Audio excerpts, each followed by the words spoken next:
Qalu inna tatayyarna bikum la illam tantahu lanarjumannakum wa la yamassannakum minna 'adzabun 'alim.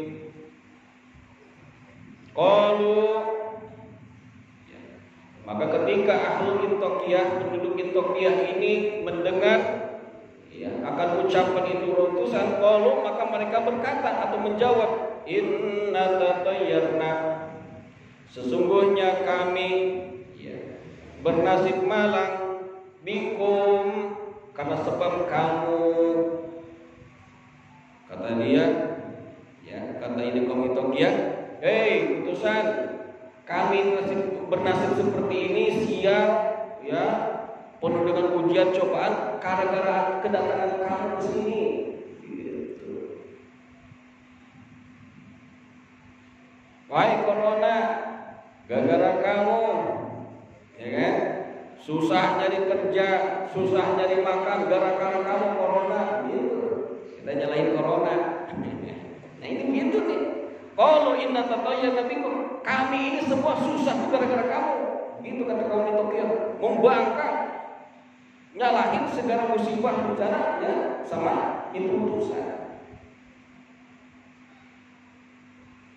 Wadzalika, dan demikian itu, innal matara, sesungguhnya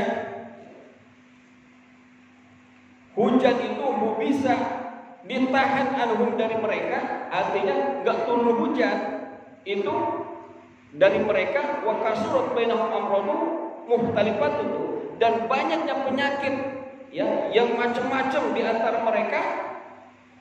Waqalu, maka mereka berkata, ma asobatna hadhihi baliyah illa bisumi qulubikum, tidaklah terjadi musibah yang datang ke negeri ini gara-gara kamu datang ke sini. Lianna, karena sesungguhnya kami ma ra'ayna hadhil asya, kami tidak pernah melihat kejadian-kejadian ini qabla maji'ikum, sebelum kedatangan kamu. Dulu mah kamu belum datang ke sini menyebarkan agama Islam, ngajak ibadah kepada Tuhan kamu, ini enggak terjadi begini. Kenapa kedatangan kamu malah datang begini? Malah begini.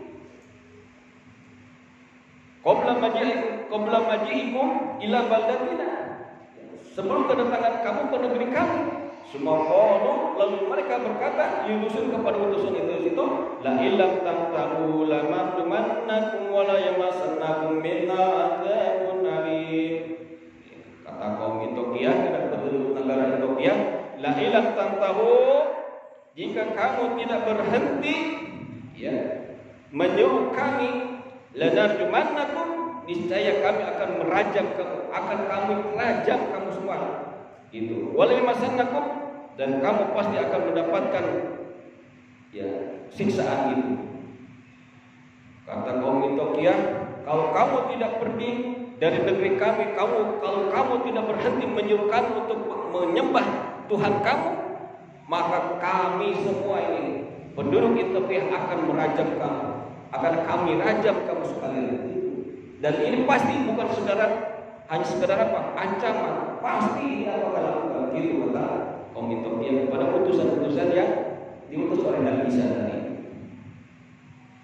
Yaitu illam takunu muntahina an halikum, kalau kamu tidak berhenti dari tingkah laku kamu, lanaqtulannakum bil hijarah, maka kami akan bunuh kalian dengan batu. Akan kami timpuk kamu, akan kami rajam kamu dengan batu. Itu ancaman. Percis nih kayak sekarang terjadi juga sama ulama-ulama sekarang. Kalau kamu nggak diam, kamu nggak banyak bicara, akan kami kriminalisasi, akan kami bunuh kamu. Tapi kalau diam kamu aman. Sama tuh kalau kita lihat sekarang tuh begitu. Kayak kasus yang sudah dihadapi ulama sekarang ini, kamu kalau ngoceh terus, kamu akan kriminalisasi, kamu akan tangkap, kamu akan pidana. Itu. Ini ancamannya begitu. Kalau kamu nggak berhenti untuk menyuruh kami kepada agama kamu, kamu akan kami bunuh dengan batu, yaitu dengan cara dirajam. Wa asobakum, dan akan menimpa kamu demikian ini. Minna, dan dari kami adzabun alim, siksaan yang pedih. Jadi pasti akan mendapatkan apa? Perlakuan yang sangat pedih dari kamu. Kamu akan berhenti, keluar dari negeri ini. Sekarang itu kalau ada ulama kritik yang mengkritik banyak di besok-besok udah pergi aja ke Arab, pulang aja ke Yaman gitu ya. Emang negeri punya memek orang dulu kan? Jadi yang nyuruh-nyuruh orang sudah balik ke Arab. Ya, udah jelas itu ulama lahirnya di Indonesia, orang tuanya juga ikut berjuang untuk memerdekakan Indonesia. Ya, bisa disebut namanya lah, kamu ini persis nih. Ya, udah pulang aja ke sana. Kita lalu ke Arab sana gitu. Banyak kita dengar, banyak kita baca begitu tuh. Ya, kaum seperti kaum Ethiopia ini. Ay mu'limu sadidun, yaitu ya, siksaan yang sangat pedih. Fala masami'a rasuluhu hada, maka ketika mendengar ini utusan dari ucapan-ucapan minhum daripada ahli Ethiopia itu, qalu, maka utusan itu berkata, ta'irukum ma'akum a'in zukitum bal antum qaumun muslimun. Jawab utusan itu, ya jawabnya apa? Ta'irukum ma'akum, kemalangan kamu ini ya adalah sebab-sebab kamu juga, bukan karena sebab datangnya kami ke sini. Kata utusan itu ketika dituduh terjadinya musibah bencana, ya hujan kan turun, kemarau panjang, penyakit banyak. Ini ketika utusan ini itu, ya kebetulan di negeri itu terjadi kemarau, terjadi penyakit wabah, penyakit banyak banget. Nah, maka dituduhlah utusan membawa bencana, membawa musibah ke negara Ethiopia, maka diusir sama orang-orang Ethiopia itu. Lalu ketika mendengar ucapan orang-orang Ethiopia itu, penduduk Ethiopia ini utusan itu menjawab, qalu ta'irukum ma'akum. Penduduk Ethiopia, musibah, kemalangan yang terjadi di negeri ini bukan karena sebab aku, bukan karena sebab kami datang ke sini, tapi sebab ulah-ulah kalian karena tidak beriman kepada Allah. Maka terjadinya musibah itu karena ulah tangan manusia. Doharul fasadu fil barri wal bahri bima kasabat aydin nas. Firman Allah, terjadinya kerusakan di darat dan di lautan adalah karena ulah-ulah tangan manusia. Itu kata Allah jelas. Jadi terjadinya musibah itu bukan karena faktor alam. Ada apa? Tangan-tangan jahil manusia. Terjadinya longsor, banjir. Kenapa? Karena ada tangan-tangan ulah manusia yang dia bertanggung jawab, gunung digundulin. Benar gak? Terjadilah longsor, buang sampah sembarangan, terjadi banjir. Bahkan ketika kita berbuat maksiat, itu sama dengan mengundang murka Allah Subhanahu wa taala. Maka terjadinya musibah itu enggak pilih-pilih. Kenapa? Karena kita membiarkan kemaksiatan yang ada di lingkungan kita. Maka Allah pun berfirman, wattaqu fitnatan la tusibanna alladziina zalamu minkum khassah. Takutlah kalian atas musibah bencana, ya, dan ajab dari Allah, yang mana musibah bencana dan ajab dari Allah ini bukan hanya ditimpakan kepada orang-orang yang berbuat zalim aja, bukan hanya ditimpakan kepada orang-orang yang bermaksiat saja, bukan hanya ditimpakan kepada orang-orang yang berbuat dosa saja. Semua akan Allah timpakan itu musibah. Ini kita yang rajin ke masjid, kalau ada tetangga kita berbuat selingkuh, berbuat zina, berbuat maksiat, kita kebagian. Kalau kita membiarkan ya perbuatan tersebut di lingkungan kita, kita sama dengan ridho dengan perbuatan maksiat tersebut.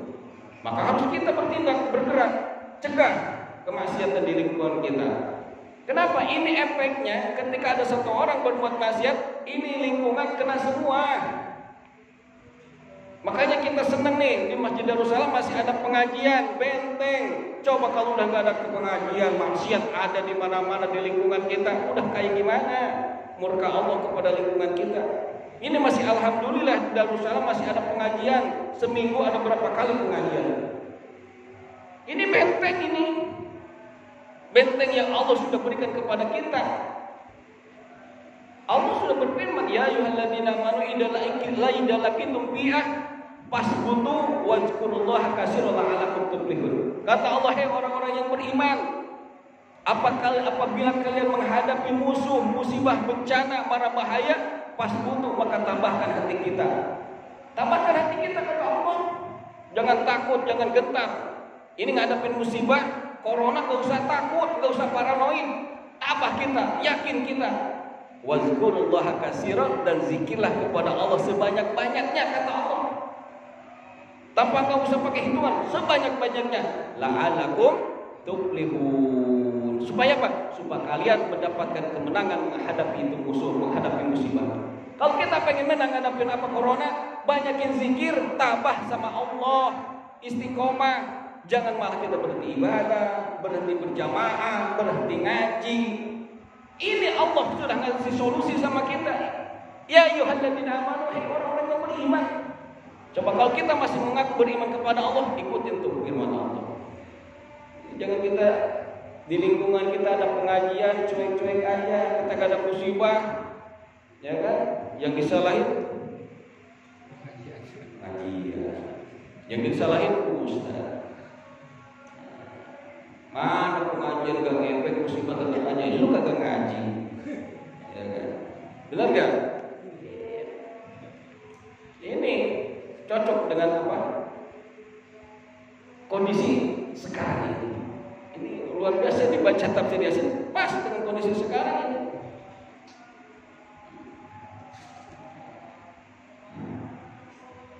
A'in zukintum bal antum qaumun musrifun. Apakah kamu jika diberi peringatan bal antum qaumun musrifun, tetapi kamu ya justru menjadi kaum yang melampaui batas. Kata ini Rasul, apakah enggak pernah datang sama kamu peringatan, yang utusan-utusan yang berikan peringatan, ya bal antum qaumun musrifun, ya, tetapi emang kamu itu adalah kaum yang melebihi batas. Emang kamu tuh kaum yang bandel. Begitu kata. Kaum yang bandel, yang melampaui batas, enggak mau mendengar peringatan itu. Ayin itu billahi, yakni jika kamu demi dinasihati billahi oleh Allah, tatayyartum bina, maka kamu merasa malang karena sebab kami. Aw tawa'attumuna, karena kami atau karena kami itu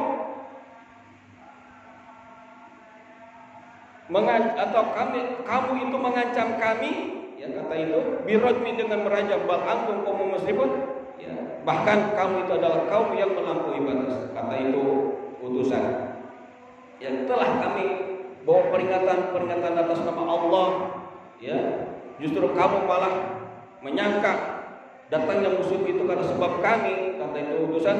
Atau tawa'atumuna, atau bahkan kamu justru mengancam kami birrajmi, dengan berajam bal antum qaumun musrifun, bahkan kamu itu adalah kaum yang melebihi batas.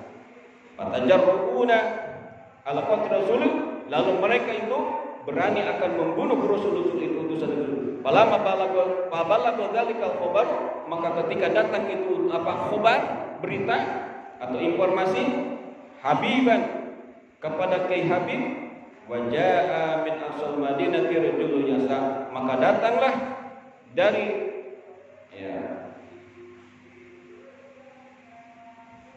min aqsal madinati, dari ujung kota, ya dari ujung kota, dari pinggiran kota, rajulun, seorang laki-laki, yas'a, yang mana ini laki-laki itu ya bergegas, yaitu yang tadi yang dulu pernah kita bahas, ada seorang orang tua yang bernama Habibun Najjar.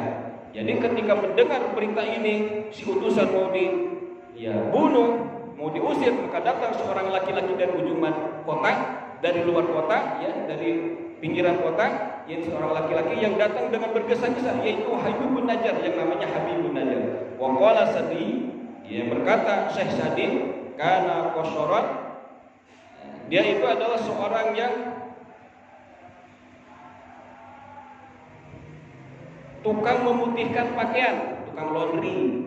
Jadi ini Ki Habib Najjar itu ada seorang laki-laki ya yang tukang memutihkan pakaian atau tukang apa? Laundry. Tukang laundry kalau sekarang. Waqala Wahb dan berkata Syekh Wahab menerangkan tentang si laki-laki yang bernama Habib Najjar itu. Berkata Syekh Wahab bahwa kana rajulan ya'malu kharir, yaitu si Habib Najjar itu adalah seorang laki-laki ya yang membuat sutra, yang tukang nenun. Jadi dikatakan lagi bahwa si Habib kata Syekh Sadi, kalau tes Sadi itu si Habib Najjar itu adalah seorang tukang laundry, tukang cuci baju.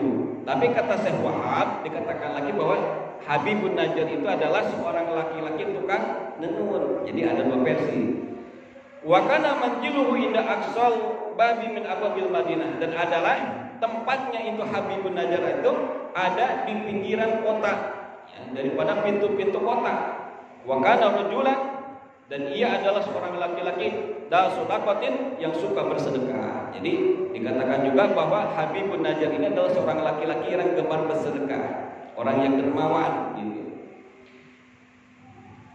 Yajma'u, yang ia mengumpulkan kasbahu akan hasil usahanya, ya hasil kerjanya itu ida amsa, apabila dia di waktu sore hari, payuksimuhu nisfaini, maka dia membagi dua bagian. Jadi kalau sudah selesai dia kerja mendapatkan upah, ya dia bagi dua itu upahnya. Payutimu nisfan li iyalihi, maka satu bagian dia kasih makan untuk keluarganya. Jadi yang satu bagian dikasih keluarganya untuk makan. Wa yatasaddaqu nisfahu akhon, dan dia menyedekahkan satu bagian lagi. Saking baiknya nih Habib Najjar itu alal fuqara, kepada orang-orang fakir. Falamma balaghahu, maka ketika sampai kepada Habib Najjar itu ana qaumahu, sesungguhnya kaumnya itu qasadu, bermaksud qatla rasulin, untuk membunuh utusan-utusan itu. Ja'ahum sa'iyan, maka datanglah ini Habibun Najjar kepada itu kaum dengan tergesa-gesa. Qala, maka berkata ini Habibun Najjar, ya qaumi, gitu. Kaumku, kata Habibun Najjar. Ittabi'ul mursalin, ikutilah itu utusan-utusan. Ittabi'u, ikutlah kamu sekalian, man la yas'alukum ajra wa hum muhtadun, kepada orang-orang yang tidak meminta ya balasan kepadamu dari upah, ya ajran dan upah atau balasan, bayaran, wa hum muhtadun, dan adalah orang-orang yang mendapatkan petunjuk. Jadi kata Habibun Najjar, tunggu dulu, jangan kamu mau membinasakan itu utusan, dengerin kata itu Habib Najjar, ya bahwa mereka itu adalah seorang utusan ya, yang mana kamu harus mengikuti mereka. Kenapa? Karena mereka itu adalah orang-orang yang ikhlas, orang-orang yang gak mau dibayar, orang-orang yang gak mementingkan bayaran, kata Habib Najjar. Dan mereka itu adalah orang-orang yang diberikan petunjuk. Wa fi riwayatin, dalam satu riwayat, ya, wa fi riwayat Qatadah, daripada riwayat Imam Qatadah, karena Habibun, adalah Habibun Najjar itu fi gharin, ada di dalam gua, ya'budu rabbahu, yang dia beribadah kepada Tuhannya.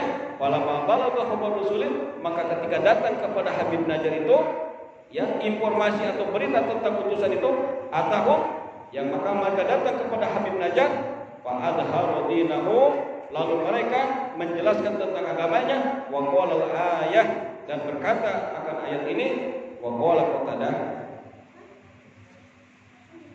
sedikit lagi nih, sampai wa maliyah.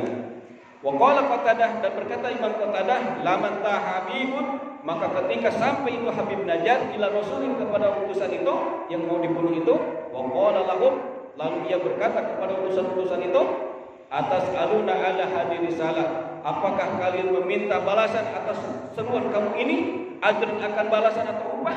Qalu, maka berkata ini Rasul, la, tidak, aku tidak minta urusan. Apa balasan? Kata mereka, kata ini utusan, walakin naqulu, tetapi kami berkata kepada mereka, ittabi'u, ikutlah ya. Tapi kamu cuma ngomong sama mereka, ayo ikut kami, ikutlah agama kami, gitu kata utusan. Jadi ditanya nih, si utusan diinterogasi sama Habib Najjar ini. Ini Habib Najjar itu orang yang disegani. Ini negara Ethiopia itu. Dia bukan raja tapi disegani. Jadi tanya ini utusan-utusan, apakah kamu minta upah, minta bayaran dari apa yang kamu sampaikan kepada mereka? Kata itu utusan, tidak. Kami cuma hanya mengucapkan atau cuma hanya ngajak kepada mereka, ikutlah kami. Gitu.